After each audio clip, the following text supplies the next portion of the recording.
Imagine, you have just been born on Earth. You do not know any language. You understand no rules. You cannot speak. You cannot ask questions. You cannot explain what you want. You can only point, make a few sounds, cry when you are hungry, scream when you are afraid. That is how every baby begins life. But imagine something else. What if, as you grew older, you were still only able to produce a few simple cries like those? No words, no stories, no history, no poetry, no science, no books, no internet, no civilization. The entire world we know today would never exist.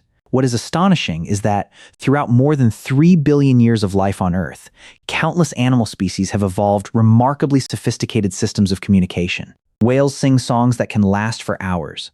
Birds sing in hundreds of different melodies. Bees communicate the location of flowers through dances. Monkeys produce different alarm calls for different predators. Dolphins even use sounds resembling individual names to call one another. But no matter how sophisticated these systems may be, no other species has ever written a book. No other species tells its descendants about ancestors who lived 10,000 years ago. No other species debates the future. No other species can speak about things that have never existed. Only Homo sapiens can do that. We can use a few dozen basic sounds to create millions of words.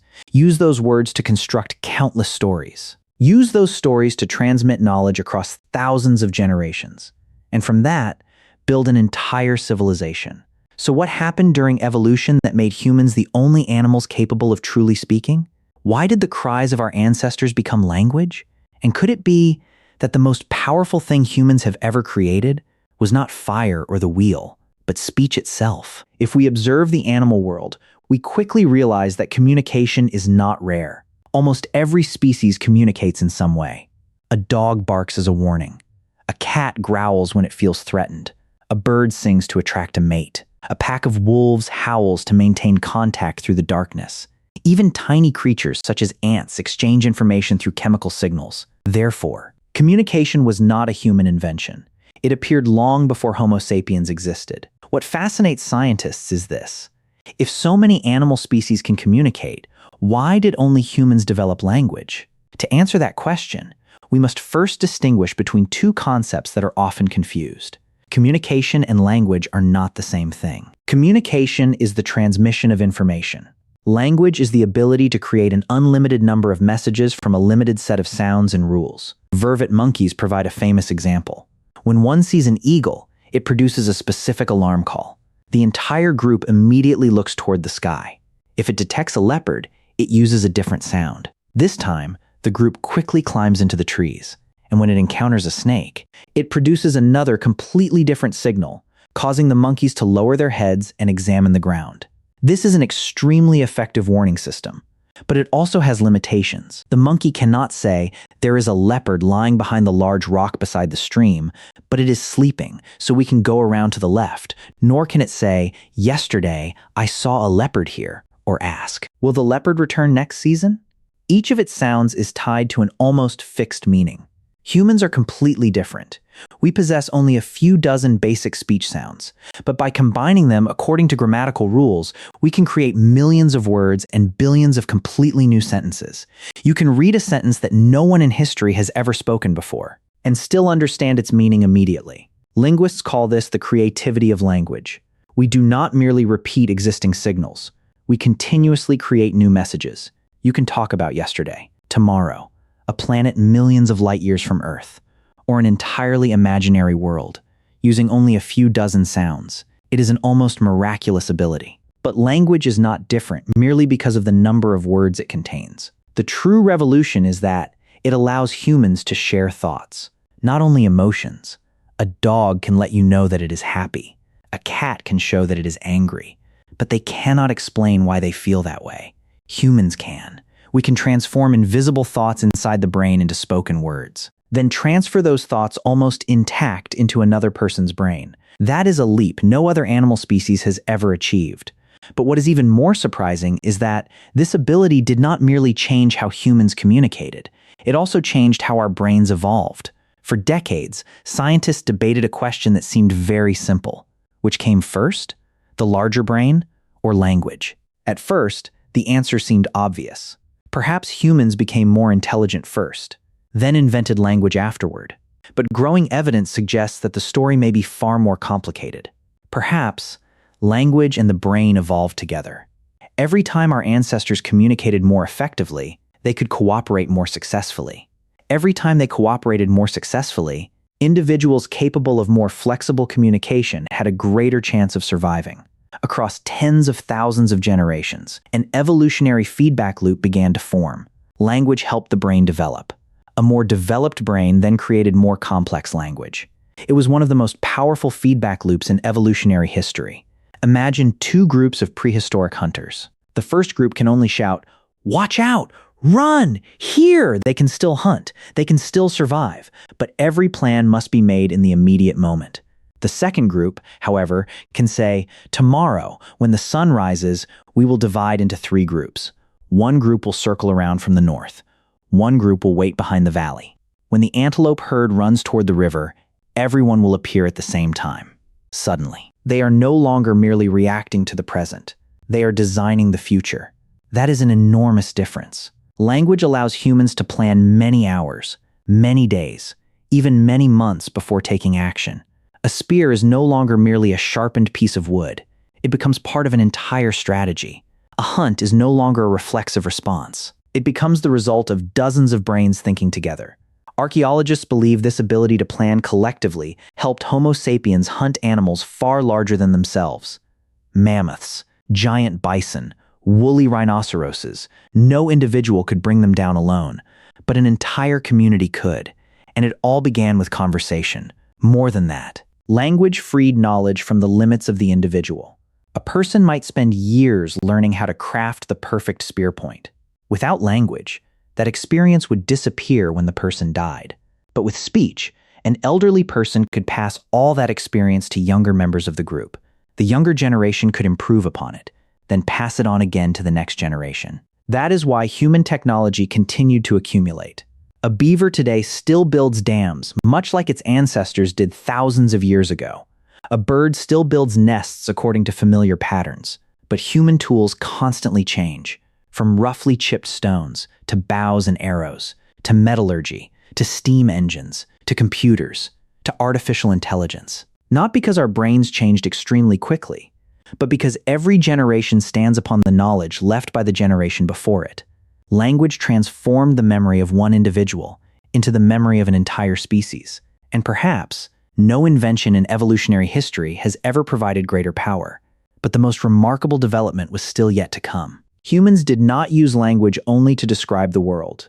We also used it to create completely new worlds that had never existed. If there was one moment that changed the entire course of human history, it may have been the moment humans began using language to tell stories, not to issue warnings, not to give directions, not to ask for help, but to speak about things that were not physically present. Imagine an evening 40,000 years ago. Darkness descends. A group of people sits around a fire. Children stare attentively at an elder of the tribe. Then he begins to speak. He tells them about a hunt that took place many moons earlier.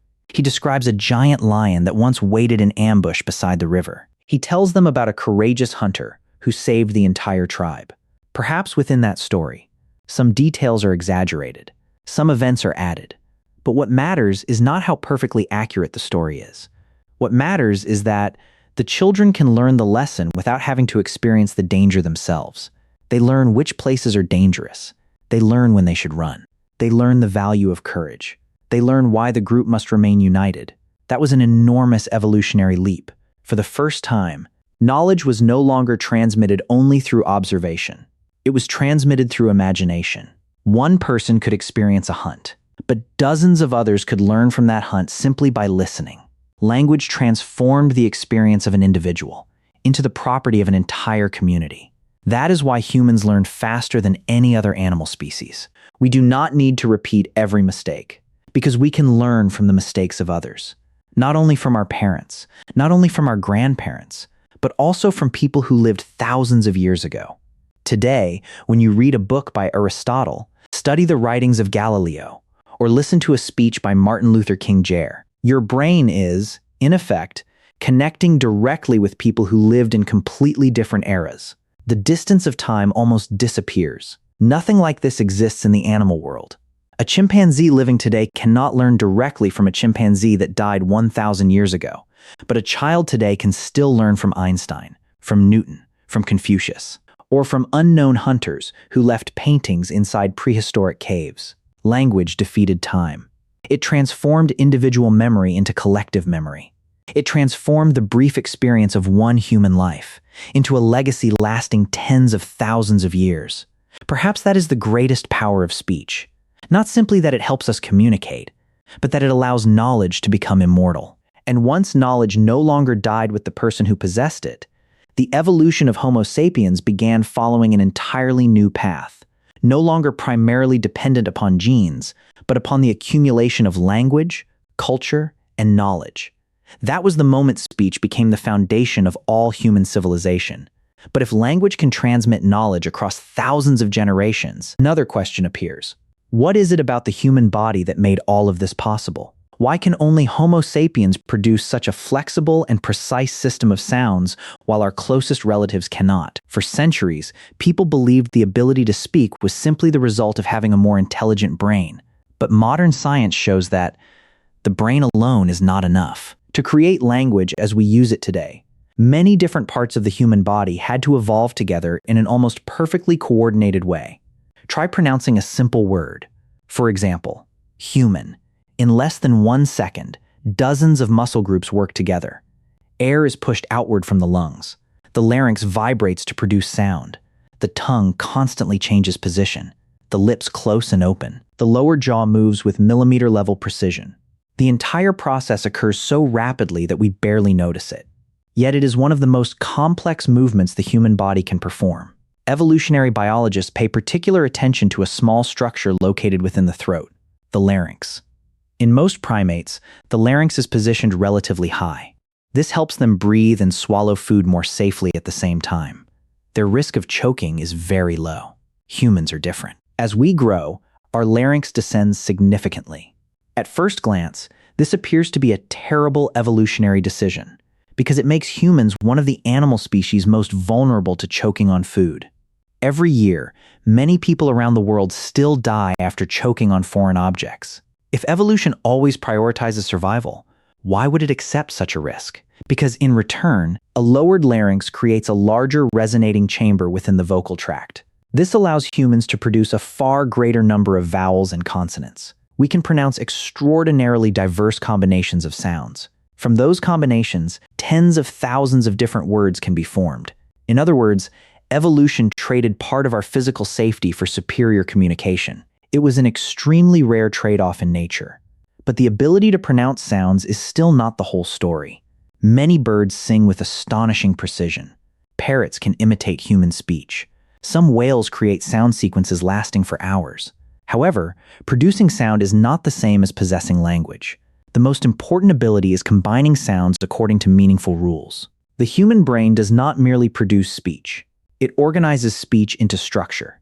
Nouns, verbs, subjects, predicates, tenses, conditions, hypotheses, metaphors. From a limited number of sounds, we can produce an unlimited number of completely new sentences that no one has ever spoken before. No other known animal species can do this.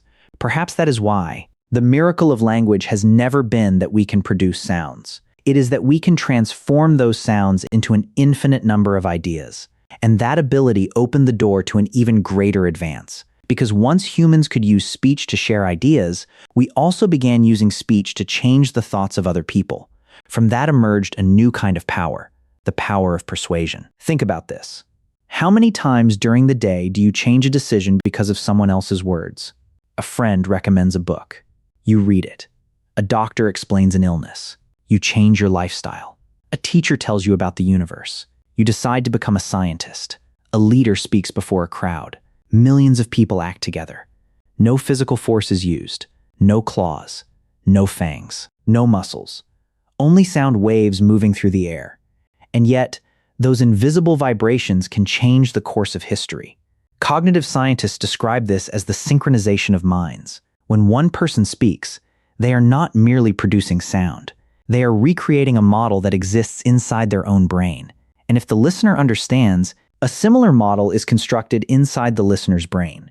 In other words, Language allows an idea to jump from one brain to another. It is almost miraculous. You may never have seen the Egyptian pyramids, but with only a few descriptive sentences, you can imagine them. You have never set foot on Mars, but you can still picture the red surface of that planet. You have never encountered a living dinosaur, but your brain can still form an image of one through words alone. Language transformed imagination into a shareable experience. That is also why humans can teach concepts that cannot be learned through observation alone. How can you teach a child about atoms? No one can see atoms with the naked eye. How can you explain black holes, or time, or gravity? Everything begins with words, then with comparisons, images, stories. Language helps the brain construct models of invisible things. This was an extremely important evolutionary advance, because once humans could speak about things they could not see, we began discovering things that could not be seen. Science emerged from that very ability. An astronomer can speak about stars millions of light years away. A physicist can describe particles smaller than atoms. A mathematician can study dimensions no one has ever directly observed. Not because they can see them, but because language allows them to construct concepts, test those concepts through reasoning, and transmit them to others. Each later generation does not need to begin again. They receive ideas that have already accumulated. Then they add new ideas. That is why human knowledge grows exponentially. A child today can learn more during 12 years of school than an entire hunter-gatherer tribe might accumulate over many generations. Not because that child's brain is inherently superior to the brains of our ancestors, but because the child inherits an enormous system of language constructed over tens of thousands of years. It could be said that language is not merely a tool for communication. It is the operating system of civilization. But like every other powerful tool, language has two sides. It can spread knowledge, but it can also spread misinformation. It can connect people, but it can also divide them. And that is why the final question becomes especially important. If speech has the power to shape the way humans think, then it can also shape the future of humanity. Perhaps that is why language is never merely sound. Every word we speak changes someone's brain. A word of encouragement can give a child confidence for an entire lifetime. An insult can leave a psychological wound lasting many years. A speech can ignite an entire social movement. A book can transform how millions of people see the world. Words are invisible, but their consequences are completely visible. This makes humans the strangest animals on Earth. We do not change our environment only with our hands. We change the world through ideas. Look back at history. When Johannes Gutenberg invented the printing press in the 15th century, he did more than create a machine. He allowed words to overcome the limits of distance and time. Knowledge was no longer confined to monasteries or royal palaces. It could reach millions of people. The Reformation, the scientific revolution, the Enlightenment, all were accelerated because ideas could spread faster than ever before. Centuries later, radio appeared, then television, then the internet, to die. With only a small phone inside a pocket, one person can speak to millions of people across the planet.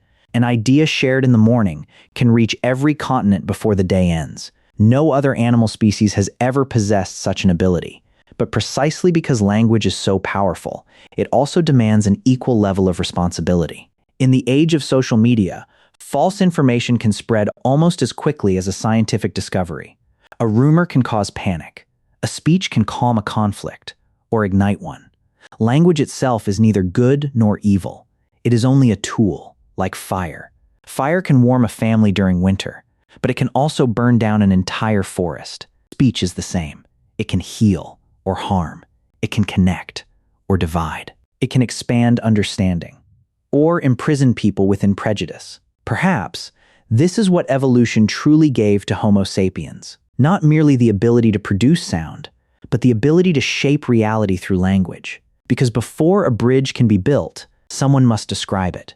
Before a constitution can be adopted, someone must write it. Before a scientific discovery can change the world, someone must express the hypothesis in words. Every achievement of civilization begins with a conversation, a question, a debate, or simply an idea spoken aloud. Perhaps that is why, if, in the previous video, we discovered that humans are the only species capable of collectively believing in things that do not actually exist, then today we have understood how that became possible. Language transformed invisible thoughts into ideas that could be shared. Language transformed the experience of one person into the knowledge of all humanity. And language allowed Homo sapiens to move beyond the limits of biology and become the only animal species capable of building civilization. Thank you for joining us on this journey to explore one of the greatest inventions of evolution. If you found this topic fascinating, leave a comment and tell us, what do you think would happen if humans suddenly lost the ability to speak one day? Do not forget to like and subscribe so you never miss our upcoming videos. In the next video, we will explore an equally fascinating question. Why are humans the only animals that need stories to survive?